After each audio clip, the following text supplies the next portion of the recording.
Asimismo, los mitos continúan siendo una antigua fuente de sabiduría con los que nuestros ancestros transmitían sus valores y ejemplos de vida.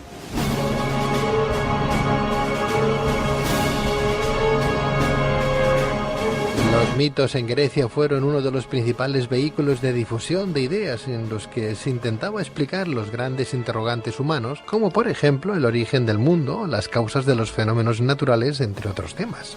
En este contexto, los mitos griegos han ejercido una gran influencia sobre el pensamiento occidental, no solo por su riqueza temática y su relato, sino por su gran complejidad psicológica.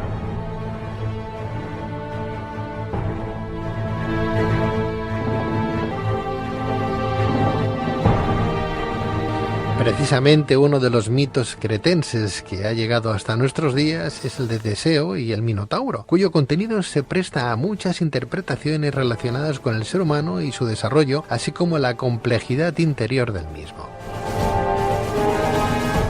Pero, ¿qué cuenta exactamente el mito de Teseo y el Minotauro? ¿Qué simbolismos y paralelismos con el hombre de hoy podemos encontrar en dicho mito? ¿Cómo está reflejada la complejidad interior del ser humano? ¿Qué aspectos de la psique y del alma humana están implícitos en el mito de Teseo y el Minotauro?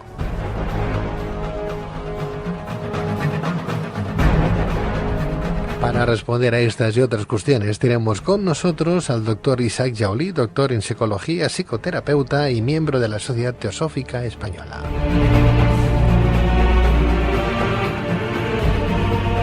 Doctor Isaac Jaulí, muy buenas noches. Hola, buenas noches, Pedro. ¿Qué tal? Qué gusto tenerte de nuevo con nosotros, Isaac. Yo también tenía un buen rato. Doctor, ¿cómo podemos considerar un mito? Y en concreto, ¿cómo es el mito de Teseo? Símbolos y arquetipos. ¿De qué habla en esas situaciones humanas este mito? Realmente el concepto de mito es... Hasta hace unos años, vamos a decir, hasta antes de Joseph Campbell y toda una serie de investigadores, eran considerados pues unas historias en donde los dioses y los hombres se mezclaban y bueno, les atribuía a la mayor parte de los investigadores, si no la mayoría, no todos, una fantasía de los hombres primitivos de todos los pueblos, porque en todos los pueblos ha habido mitos. Pero poco a poco el desarrollo del estudio y la investigación de ellos nos ha llevado, sobre todo, yo no quiero decir que sea el primero, pero Joseph Campbell en los Estados Unidos hizo una labor inmensa para profundizar en los mitos. Él tiene varias obras muy interesantes y nos fue llevando a la idea de que los mitos era la manera que en la antigüedad se transmitía cierta enseñanza, cierta forma de llegar al corazón de los hombres a través de estas historias fantásticas donde los dioses intervienen con los hombres para llevar a cabo ciertas proezas, ciertas actividades, o también cuando viven daños o situaciones como el caso de Edipo y etcétera, etcétera. O sea, lo que quiere decir el mito, y esto también quiero apoyar en la señora Elena Petrovna Blavatsky, tiene varias claves dentro de esa estructura aparentemente fantástica. Estas 7 claves, y así se le considera, habla no solamente la clave astrológica, la clave antropológica, la clave personal del desarrollo del individuo, sino también de la formación del cosmos. O sea, un mito nos puede dar, según el nivel y la clave utilizada, diferentes profundidades de esas verdades que eran enseñadas, obvio, aparentando una historia, como el caso de las parábolas bíblicas. Son aparentemente mensajes que llegan a cierto nivel de la población que no puede a veces comprender ciertas ideas profundas, pero que inmersos en la historia van esas verdades que hacen efecto en la psique humana. No obstante, doctor Jaulí, para conocer el mito griego de Teseo y sus similitudes con la complejidad interior del ser humano actual, vamos a saber primero el origen de este mito y en ese sentido, ¿cuál sería el origen de Teseo según la mitología griega? ¿Cómo fue fecundado? Es muy interesante porque él, como todos los héroes de la antigüedad, tuvo una relación con los dioses. Él era hijo de Etra y de Egeo. El rey Egeo, el oráculo de Delfos le indica que cuando llegue nuevamente a su reino, él estaba fuera de su reino, tuviera cuidado y preparara más o menos una condición de no tener relaciones con una mujer de inmediato. Pero de Pitreo, padre de Etrea, quería que su hija tuviera un hijo de este rey. Y entonces, cuando llegó al reino,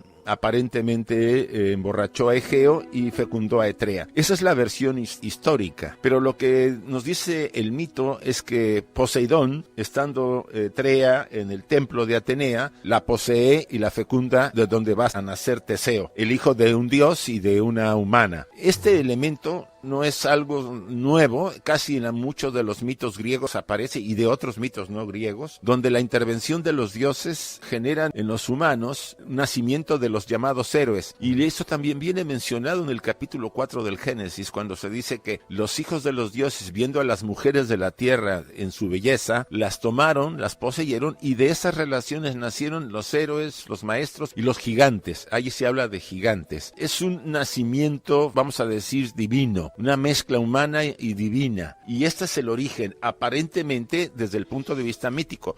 Desde el punto de vista histórico, pues como ya te he comentado, parece que el padre de Etrea lo embauca a Egeo, y estando él borracho, pues le presenta a su hija y él tiene relaciones con ella. Pero aquí hay una mezcla. En realidad el mito que ha tenido más fuerza es en el caso de la participación de Poseidón.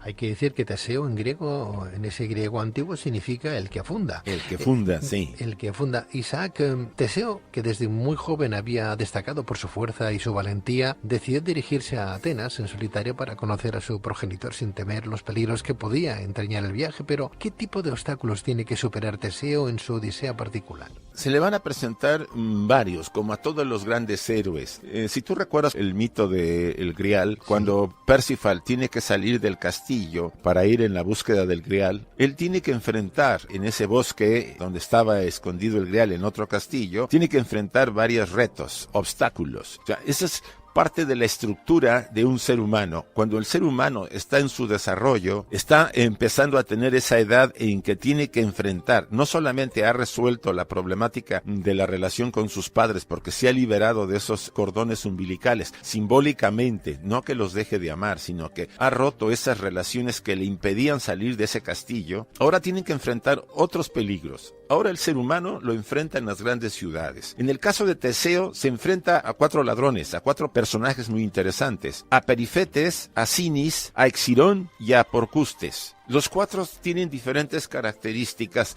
En el camino hacia el palacio de Egeo, estos retos se le presentan. El primero era un salteador de caminos que era cojo y dominaba a la perfección una enorme masa con los que mataba a la gente que se le acercaba. El segundo le llamaban el doblador de pinos. Tenía, vamos a decir, una manera muy peculiar. Amarraba a las personas de una pierna de un pino y del otro, y después los despedazaba. Y el tercero, Exirón, vamos a decir que hacía que la gente fuera a lavarse los pies al mar y después los lanzaba al mismo para que una tortuga los devorara. Y el 4, Procustes, el hermoso bandido, que así se le conoce en el mito, los colocaba en una especie de camas donde los estiraba o los encogía según lo que consideraba. Si tú analizas la simbología de cada uno de ellos, hay una relación con el ser humano. Esos son esos retos internos que nosotros tenemos que vencer. Tanto Perifetes, el primero con el mazo, ¿cuántas veces hay un aspecto de nosotros que es violento y que quiere resolver las cosas a base, vamos a decir, de destruir al oponente, de destruir aquello que queremos? El segundo, Sinis, el doblador, ese despedaza. Estos 2 primeros ladrones hablan de una parte primitiva en el ser humano, porque si queremos entender el mito de Teseo, tendríamos que entender el proceso de un largo desarrollo del alma humana en su tránsito a ser reconocido como el hijo del rey. O sea, aquí aparentemente es una historia temporal corta, pero en realidad se trata de un largo periodo, vamos a decir, si es posible hablar de ello, de varias vidas donde el ser humano va logrando varias etapas. Esto es como en los trabajos de Hércules. Si te acuerdas, cuando hablamos de ellos, de los 12 trabajos, se habla de varias encarnaciones donde se van logrando diferentes niveles de desarrollo. En este caso, Sirión, el que lanzaba a la gente al mar después de que lavaran los pies, muy interesante, engañarlos haciéndoles que se acerquen al mar y después lanzárselos donde los devoraba una tortuga. Tiene que ver mucho con el desarrollo psíquico, o sea, las tentaciones psíquicas. Y finalmente Procustes, el que no está conforme, o sea, aquel bandido bello, era bello, atractivo, esa parte de nosotros que nunca está de acuerdo o está contenta con su apariencia, o quiere estar mejor, o quiere estar gordo, o quiere estar delgado. Esta simbología escondida en el mito nos habla de la lucha personal para poder, vamos a decir, superar estos obstáculos individuales que todos los llevamos de alguna manera u otra en largos periodos de tiempo. ¿Qué ocurrió cuando Teseo fue reconocido oficialmente como hijo y sucesor del rey Egeo? Bueno, aquí hubo varios problemas. Él entró vamos a decir, de incógnito, porque quería ver las condiciones en el palacio, sobre todo porque sabía que su padre, Egeo, se había vuelto a casar. Se volvió a casar con Medea. Si tú te acuerdas el mito de Medea y de Jasón, el del vellocino de oro. Sí. Bueno, pues Jasón la abandonó. Y Medea, hubo otro drama, no vamos a entrar a él, pero después ella se casa con Egeo. Y por supuesto, Medea tenía un hijo con Egeo, y como era hechicera, descubrió que Teseo era el hijo de Egeo y que le podía competir a su hijo la corona de este reino. Entonces lo quiso envenenar. El padre no sabía nada y vamos a decir, calumnió a Teseo sin que supiera el padre que era su hijo, diciendo que era un enemigo, que iba a hacerles daño, y cuando estaban cenando le dio un veneno para que envenenara a su hijo. Pero obvio, por intervención probablemente de los dioses, sobre todo de Poseidón, no fue envenenado y Egeo vio la espada del hijo. O sea, esto tendríamos que remontarnos al momento en que nace Teseo. Años antes, cuando Egeo le pide a Etrea que se lleve a su hijo porque los Palátidas, que eran sus hermanos, sobrinos hermanos, también ambicionaban la corona y si veían a su hijo ahí de por medio, pues podrían matarlo. Puso bajo una roca la espada, las sandalias del que era el hijo cuando era muy pequeño él. Esto significaba que cuando estuviera en la edad varonil, él volvería y podría mover la roca y recuperar aquellos objetos que eran suyos. Ya Teseo los había recuperado. Es muy interesante, mira, mueve la roca. La roca es la base de nuestra estructura, de nuestro desarrollo. En el Egipto antiguo, cuando llegaba el periodo de verificación de los faraones de sus reinados, movían el gran pilar de Osiris. En este caso es la gran roca que nos mueve, es nuestro pilar personal. Ya estamos en el momento de nuestro desarrollo. Segundo, la espada. La espada tiene que ver con la lucha por la verdad, por la justicia, nuestras habilidades para cortar la mentira, ¿no? Es como en Excalibur, se parece mucho a ese simbolismo. Y las sandalias es el movimiento, la capacidad de movernos, de llevar a cabo las obras, aquellos objetivos. Entonces, estando Teseo en el palacio, su padre se da cuenta que trae la espada y lo reconoce como su hijo y le retira la copa. En ese momento el padre se da cuenta que Medea había urdido todo y ella huye con el hijo para escapar a Egeo.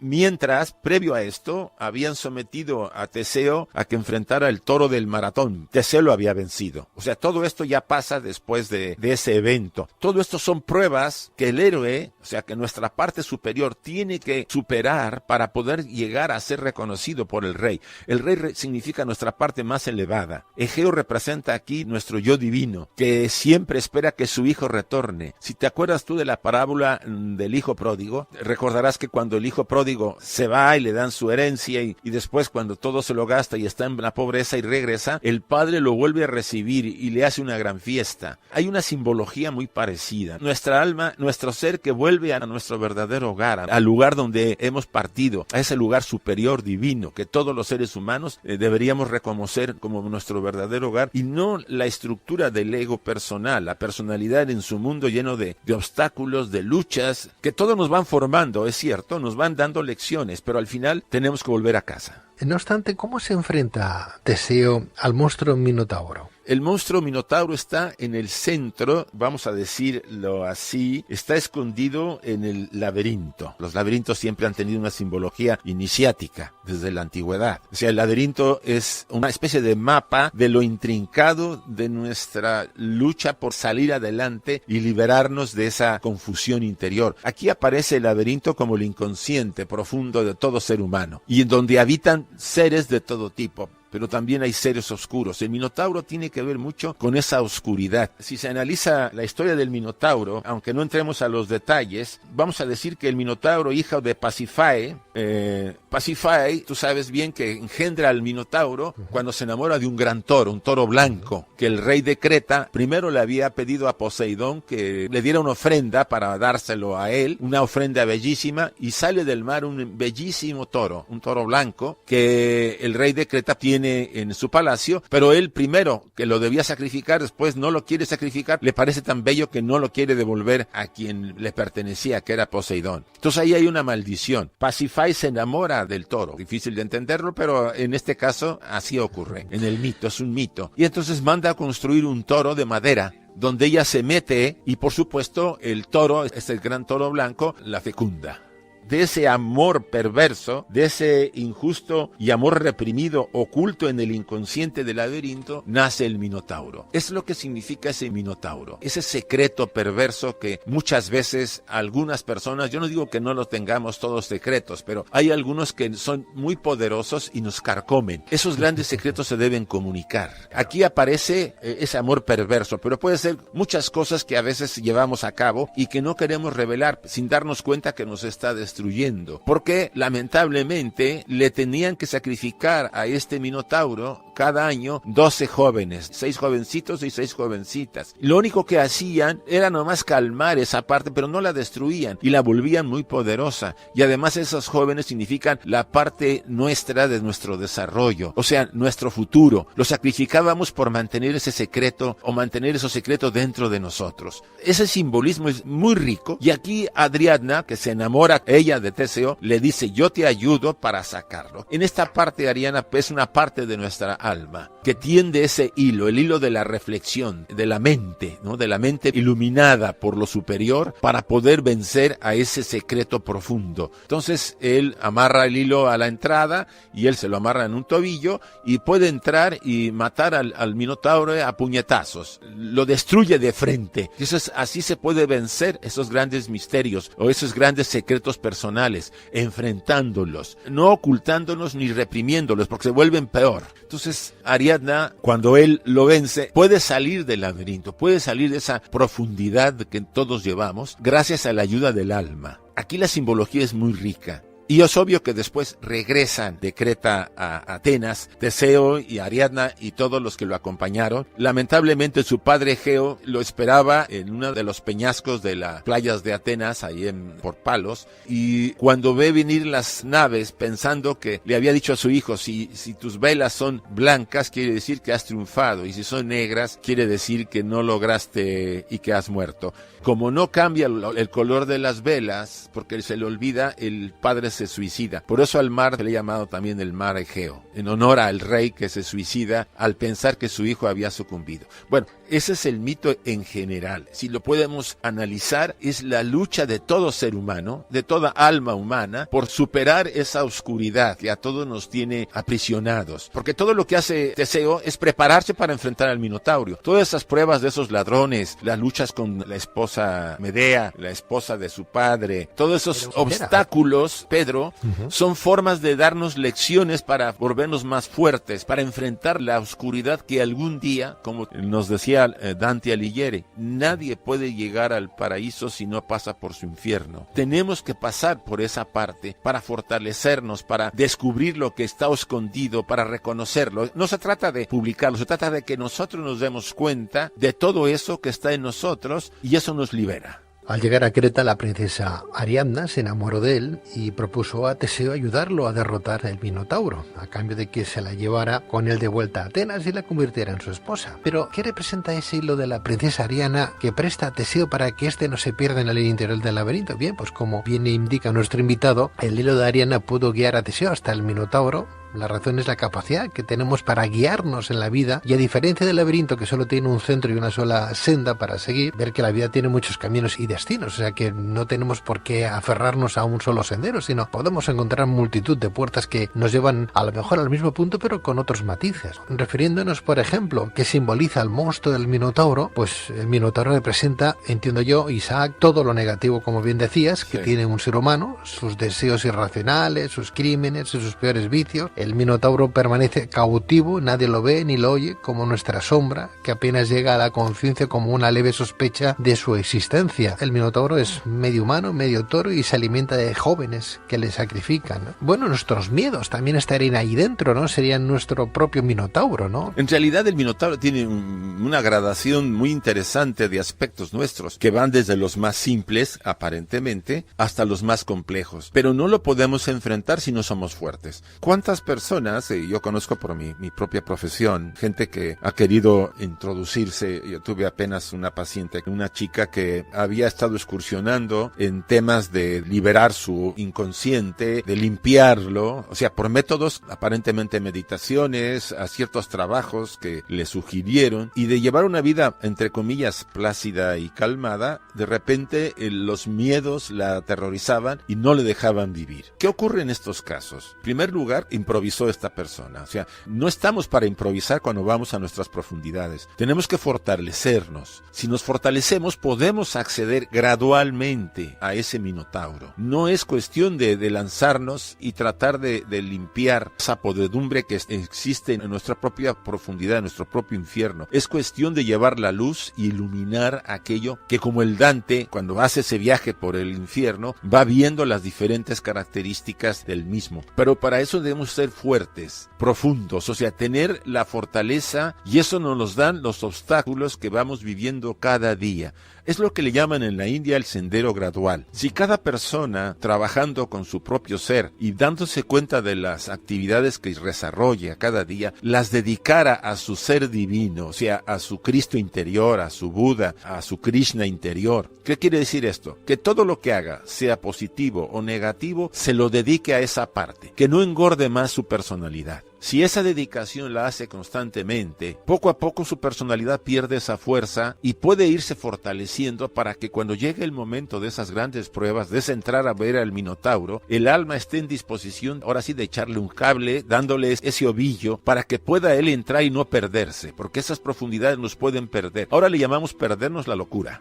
La esquizofrenia es una forma de perderte. ¿Cuántos utilizando drogas, utilizando métodos artificiales para ir rápido y cuántos no han vuelto? Y después pues son pacientes o personas que tienen que ser atendidas por patologías muy complicadas. No se está prohibiendo, pero hay que ser inteligente. Hay que darnos cuenta que el mayor reto que todos tenemos es ir hacia nosotros mismos, conquistarnos a nosotros. Es la más grande batalla que tenemos que enfrentar algún día. Dices hacernos pequeños, reducir nuestra personalidad un poquito, no ser un poco tan soberbios. Eso es muy complicado.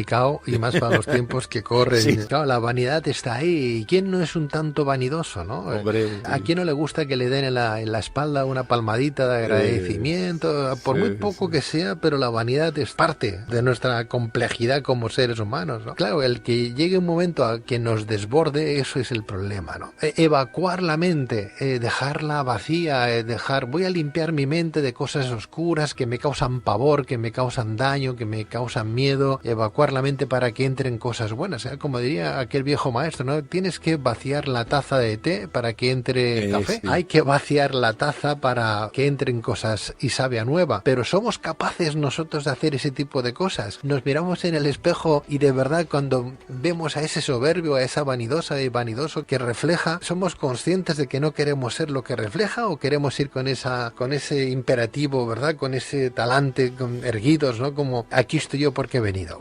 Es complicadísimo bajarse a los infiernos. Yo sí creo, yo no digo que nos vamos a convertir en santos o en gurúes, no, estamos hablando de seres humanos que gradualmente, cada quien a su propio paso, puede ir dando esos pequeños, vamos a decir redundando, pasos en su crecimiento. No se trata de correr. En este proceso es lento, pero es más seguro ir lento que ir corriendo. El Dalai Lama decía, vigila tus pensamientos 3 veces al día. Obsérvalos. Él decía, mínimo que sean superfluos, neutros, pero no que sean oscuros. Ya que no puedas tener todo el tiempo pensamientos virtuosos, por lo menos ten pensamientos neutros. Y dice, eso ya es una gran ventaja.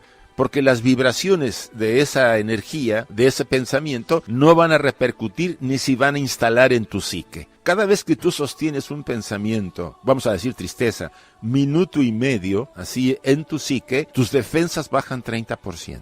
Entonces, si fisiológicamente nos demuestra la ciencia que los pensamientos tienen un gran poder psicosomático, pues lo que están diciendo estos personajes de las diferentes tradiciones y los mitos es que está en nuestras manos convertirnos en lo que verdaderamente somos. No que alguien venga a hacerlo, no, nos pueden ayudar las demás, los libros nos pueden inspirar, pero al final estamos solos para hacer el trabajo. No hay otra. Por ejemplo, todo lo que en este programa se hace, para mí me parece tan importante porque inspiras a mucha gente, se le inspira a que dé un paso, aunque sea pequeño, a ser mejor. Esa es la labor, que seamos mejores para que este mundo mejore. No hay otra solución. Ya viendo el mundo como está, la solución no está ni en apoyar a un personaje que puede ser muy importante, pero en realidad pues todos tenemos nuestro lado sombrío. Lo que ahora debe prevalecer es que todos, haciendo un pequeño esfuerzo, vamos dando un empujón a la vida en esta sociedad y en toda la humanidad para ser mejor. No hay otra solución y eso lo ha mostrado, no sé, la historia. Las soluciones nunca han estado a base de solamente de un héroe. El héroe somos todos. Teseo somos tú, yo y todos. El héroe es llegar a final de mes, ¿verdad?